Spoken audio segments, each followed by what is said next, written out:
Bismillahirrahmanirrahim. Assalamualaikum warahmatullahi wabarakatuh. I'm Juliana Niza binti Ismail Adnan. I'm from the Fakulti of Major Languages Studies. My topic for today would be on MUET on Moodle and evaluation of an e-learning platform for learner autonomy. This is a topic in which I'm very passionate about because I'm in the field of language learning. And when we talk about language learning, it's different from any other fields of study, like mathematics, engineering, or chemistry. We don't have formulas to memorize. We don't have facts or figures for you to go and get one answer at a click of a button. So one thing about language learning is it's something which is very interactive and it's very based on performance and skills. All right, and due to that, when we talk about using e-learning platform for language learning, we have to really see whether the tools do support such learning for the field of language learning. All right, and this is the main reason for my study. I do apologize if my slides are a bit too wordy. I'm from the language field. So when I look at the slides before me, even the key speaker, they're all very short, very concise, and I'm very, very wordy. So I do apologize for that because I'm a language person. Okay, so as you can see, my first slide. All right, now, so we can see that there are a lot of studies on the use of technological advances in education, and they claim various benefits for students. And this particular research has summarized it beautifully for all of us. So some of the advances, technological advances in education that we can see for students are actually increased motivation, self-concept, mastery of basic skills, increased student-centered learning, as well as promote learner autonomy. And this is going to be my focus for this study, right? Now, Simpson, however, which I cited from Sadie, asserts ICT alone does not generate autonomous learning. Despite all the studies stating that ICT or technological tools, they do allow learner autonomy, but the thing is, ICT alone does not mean that students will have or practice autonomous learning, all right? And why is this? Because according to Canning, all right, though IT may offer opportunities in self-directed learning, in other words, learner autonomy, the effective use of these tools or resources assumes certain prerequisites. And unless learners already have certain attitudes, certain skills and strategies, they are unlikely to derive much benefit from these tools. In other words, we have these tools, but if the students don't know how to use them, they may not actually be, or they don't have the skills or strategies or the techniques on how to go and fully utilize these tools, then they may not be practicing self-directed learning. All right, so in other words, such programs must be seen as primarily suited to advanced students with propensity for autonomy. Not everyone, according to the studies of learner autonomy, students are not all students are good language learners naturally. Some of them, they have to actually be taught, all right, on how to become good language learners. And this is something which we have to be clear about, yeah? All right, so the important question that needs to be asked by course developers and teachers especially is to what extent ICT tools help in fostering learner autonomy. All right, so my research focus is basically on evaluating Moodle. Moodle is the main tool that we use in USIM as well as a lot of universities in most fields of study, including language learning. Yeah, but for my study, for this particular paper, to what extent does Moodle actually help to support language learning in terms of learner autonomy, fostering learner autonomy, or self-directed learning? Yeah. So these are the two things that I'm going to go and focus on. I would like to evaluate the Moodle applications or tools in order to determine its capacity in promoting autonomous language learning. The second focus would be to review the content of MUET exam preparatory course Moodle page to determine the extent that the materials that this particular page has uploaded helps in fostering learner autonomy. So there are two things. I'm looking at the tools offered by Moodle, and I'm going to look at my particular teaching context, which is the MUET exam preparatory course. that uses Moodle application. We're going to go and evaluate that particular content and see whether whatever that has been uploaded or offered to the students, it does foster learner autonomy. All right, so a little bit of teaching context. I've mentioned earlier on, Moodle is actually under learning management system, or in certain books, we call it virtual learning environments. All right, so I might use this interchangeably, LMS or VLES, and of course, it's one of the main tools used in USIM. Our goals is Moodle, yeah, just in case you're not clear, yeah. Our goals is using the Moodle system, right? Now, MUET exam preparatory course, or the popular word for it, English 3, all right, is a course that is offered to students for 1 semester for 3 hours per week. It's mandatory for students who have not achieved band 3, and this is important to my study because we have to understand the background of the students. Students who have not achieved band 3, meaning MUET band 1, MUET band 2, are lower proficiency students, yeah? All right. So these are the things that are offered in the course. I was told by Puan Najwa just now to go and cut short some of my slides, but you can go and access them later on through my studies. These are the things that I have uploaded on Moodle. I would actually prefer to show it to you, but I'm not sure why. The web link is a bit slow. It doesn't want to upload my Moodle page. So I do apologize, but if you're wondering, okay, what is on the MUET course content, this is it, okay? All right, now, learner autonomy means, all right, the ability of the learner to take on responsibility towards his or her own learning, and as you can see, there is an extensive references referred to it. It was first introduced in 1979 by Holak, if I'm not mistaken, and the study, this field has gone quite numerous, extensive, and it has gone until up to this point, yeah, so it's not really a new concept. All right, so the principle of learner autonomy is derived from the theory that language acquisition occurs when students take an active role in their language learning. All right, so they find language learning much more meaningful, and they are able to go and due to that, when they take an active role, they take the responsibility, then they will become better language learners, all right?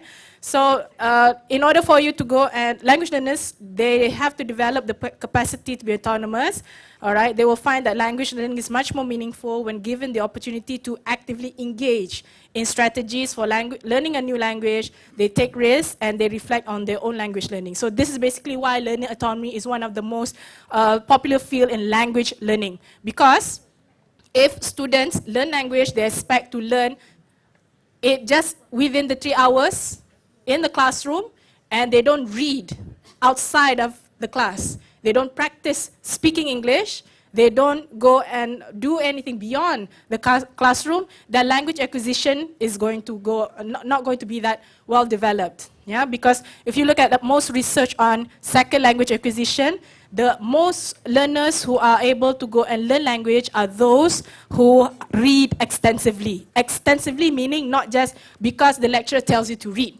Meaning, I'm reading because I want to read, I want to go and develop, go and find information, and these are the type of learners who will develop vocabulary extensively. Yeah? So why is learner autonomy important in a MUET class? I would like to go and share this particular quotation from Burgess and Head, all right, how to go and teach an exam class.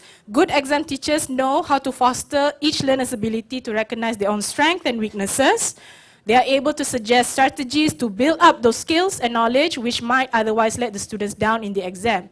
Helping learners to develop autonomous learning skills is important because independent learners will learn more and have better understanding of their abilities than students who rely solely or depend solely on what they are taught in class. This is why in an exam class, learner autonomy is very, very important. All right, so not just about learning what is being taught to you, but you have to know, you have to go and develop your vocabulary, develop your language ability outside, beyond the class.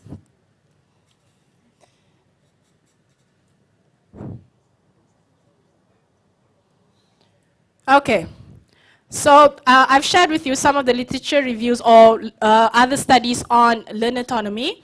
I'd like to share something on the local scene. Yeah, so a study by Singh and MB on online distance learning actually found that students themselves perceive themselves not to be independent learners. All right, and this highlights the point. Okay, so we have these ICT tools, we have all these particular software and courseware with the objectives of developing their self-directed learning, but through the studies of our local context, the students themselves say no, we don't think we are independent learners. They believe that any online courses depends on the teachers, the tutors and friends, and this defeats the purpose of self-directed learning. So the success of any online tools, if they say it depends on the teacher, depends on the friends, depends on someone to push them, then that's not learner autonomy. Yeah?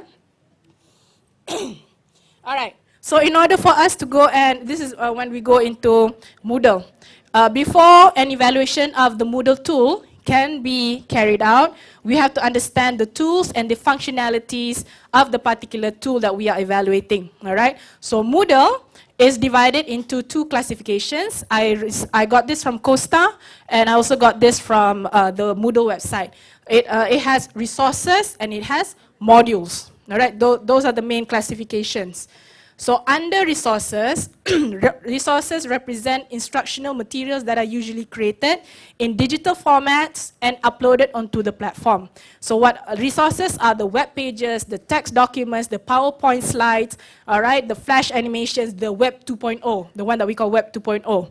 Video and audio files, all right, so these are all under classified. The one that we uploaded onto the Moodle page is resources, all right? But Moodle has another classification, which we call module.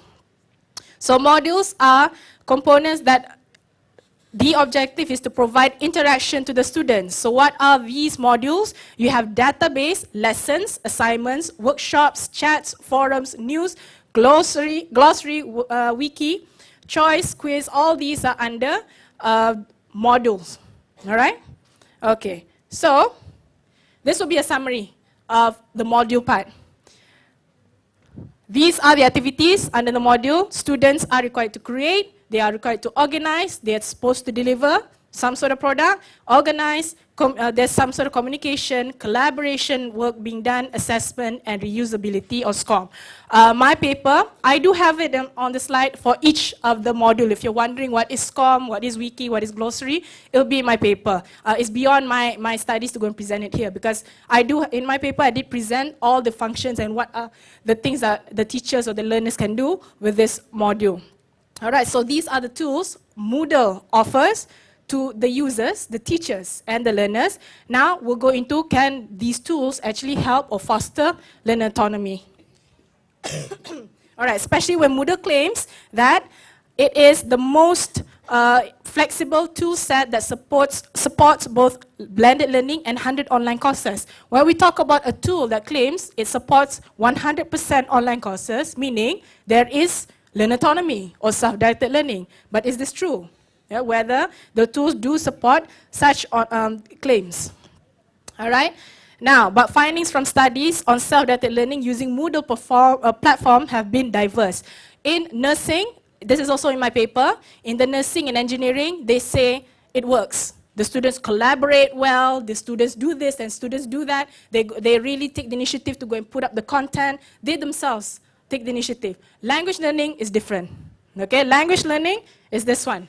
These are the studies that support or say Moodle is very effective. Amandu and Costa as well. Yeah, but in language learning, in the field of English language teaching, they say virtual learning environment, all right, are actually tend to be teacher-led. Teachers are the one who determine it. Environment very static, full of spoon-fed content, shaped by instructor goals rather than interactiveness or responsiveness towards students. So as you can see, in the field of language learning, Moodle is not that useful in fostering learner autonomy, because everything is determined by the teacher. The teacher decides the grammar item, the teacher decides the content. What about the students' contribution towards their own learning? Okay? All right, so for my, I'm going to evaluate the MUET course page as well as the Moodle tools itself, the one that I presented earlier on.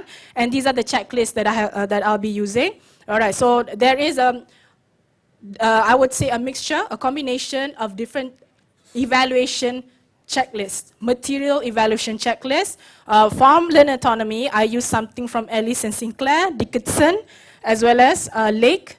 And there's another checklist that I also use as a comparison, provided by Reindeers and Lewis. All right, and these checklists will tell you, all right, these are the criteria used to evaluate online materials in fostering or for fostering learner autonomy. So these are the criteria that I use to evaluate my particular Moodle page. Yeah. Unfortunately, it's much longer. My study is a bigger. This is a small part that I'm presenting. It's actually bigger than this. But for this, the purpose of this particular paper, I only chose about 5. 1, 2, 3, 4.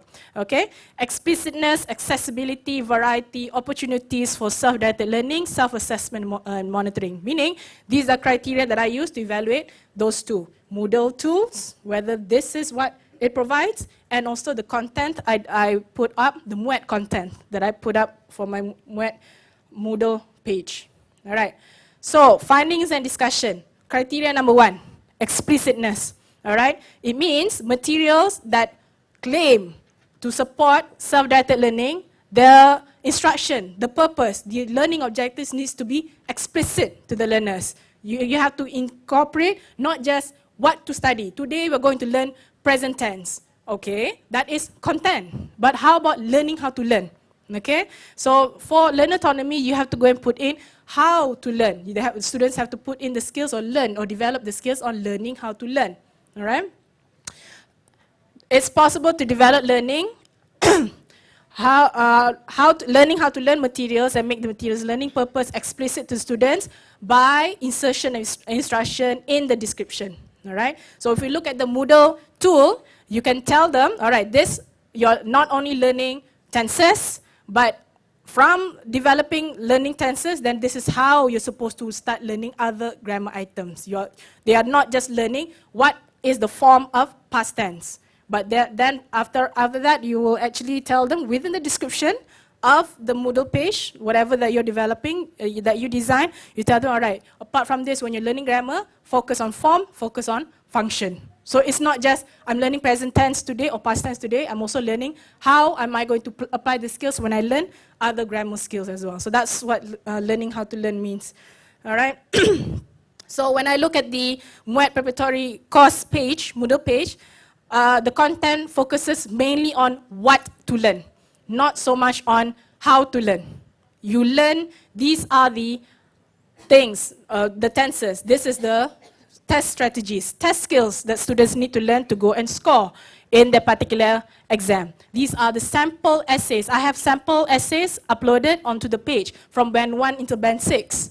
That I uploaded into the page. And it tells them, okay, this is the things that the examiners look for. That is what to learn. But how to learn? How are they supposed to develop? All right, their vocabulary, how are they supposed to go and use authentic materials to continue reading? That wasn't addressed on the Moodle page. Second criteria, accessibility. Accessibility refers to the fact that the material, learning how to learn material are suitable to the age, language level of students and the needs of the students. All right, since there are no learning how to learn materials on the MUET Moodle page, accessibility criteria does not apply here. But I had to go and put this in because based on the tracking features of the page, there were no contribution in terms of collaboration and communication. All right, there was nothing at all on the forums. There were some of the topics that were placed to generate some sort of discussion in the forums and chats, but no responses. And based on the study that I found, they say the reason being because when you have lower proficiency students, they are unable to express themselves. You want them to talk and or discuss about a certain forum, but they don't have the language to go and express their own ideas. So what happens, according to my tracking record of the particular Moodle page, students copy and paste, copy and paste. And so there's no language used at all. Yeah? And the problem, because according to Yang and Chen's study, because low intermediate students, they don't have that skills, they don't have the strategies, they don't have the language to go and be involved or take the initiative to go and use all these tools. All right. The next criteria, variety. So variety refers to the extent learners are exposed to different approaches to language learning, all right, through a variety of activity types in order to accommodate learning preferences. So Moodle's modules offer a variety of activity types. You have creation, organization, delivery, communication, but these applications are not fully utilized by the course developer and learners. Yeah. So when the content is evaluated, the only tools we use, if you remember, there were two classifications. The only tools we used were resources. Modules, not so much. All right, the second last criteria. So opportunities for self-directed learning. Again, practice in self-directed learning refers to setting of objectives, setting up learner, deciding learning goals and course content and alternative ways in dealing with exercises. All right, so again, the Moodle tool does offer, all right, variety of activity types as I had presented earlier on in the literature review. Unfortunately, it's not fully utilized. The tool that was fully utilized for this particular course was content. All right, and finally, self-assessment and monitoring. So another important aspect of self-directed learning is opportunities for learners to self-monitor and self-assess themselves. This is important because in an exam class, normally they do expect learners to go and monitor their progress, be able to check their learning outcomes. All right, so we have things like assessment modules, quizzes, online tests, and surveys that are appropriate for testing subject knowledge like grammar and vocab, all right? But there are things in MUET skills or language learning that are difficult to assess. Okay. All right, for example, in MUET, it is much easier for learners to self-assess receptive skills like listening and reading due to the fact you have only one possible answer. So you can do MCQ questions or reading comprehension. You can basically do or listening. Okay, you can play the audio tape and you get the students to answer and they can check the answers immediately. But for productive skills like speaking and writing, then it's difficult for learners to assess themselves. I'm talking about learner autonomy, all right? To assess themselves, how are they going to go and monitor their progress, whether they have achieved a certain level in speaking component, in writing component, and not unless it's delayed communication, all right? And this is due to the fact that when the MUET examiners, they are trained MUET examiners by the way, when they assess listening, they assess speaking and writing is very impressionistic marking, yeah, based on the performance that's been, the candidate's performance. All right. So as a conclusion, the open source Moodle may provide opportunities. There are potential that helps to foster learner autonomy, all right, in its functionalities, the modules and resources, if both of them are fully utilized, all right? But for this study, it was found that only resources was fully utilized. Files are uploaded, slides are uploaded, all right? And you have all the assessment form. But again, that is determined by the teacher. That is, again, there's no collaboration on the students. They are the ones, don't have any room for negotiation. But we also need to go and consider the fact that the learners are lower intermediate students. They might not know how to contribute meaningfully. They don't have the language. Maybe they don't even have an idea. And one thing about MUET, because they always assume that the teacher or the instructor is the all-knowing party. So whatever the teacher says, that is the correct version. Yeah, but the thing that they can contribute is, of course, how they can go and develop language learning ability beyond the classroom. And this was not addressed in Moodle. So we do have the learners being the tools provided, but unfortunately, it wasn't used fully, both by the course developer and by the students. All right. So there is some suggestions that I provided here. All right, and the conclusion of my study, the thing that I found was Moodle can be used, it has the potential for learner autonomy. However, because the students, they are of lower intermediate level, they don't have the skills yet, they don't have the language input yet to go and develop or contribute meaningfully. So for my particular teaching context, or for the teaching context for this study, it's not possible for it to be used as 100% online course or independent learning. Meaning, I develop a course, all right, you go and do it on your own. That was the initial aim of the MUET Moodle page. All right, it's meant to complement whatever that has been done in class. But it's not possible because there's no contribution at all by the students because they are linguistically unable to do so, or they don't have the self-directed skills being embedded or being developed in them. So for my particular teaching course, Moodle should be used as a blended learning mode, not 100% course learning online course. Yeah, thank you very much.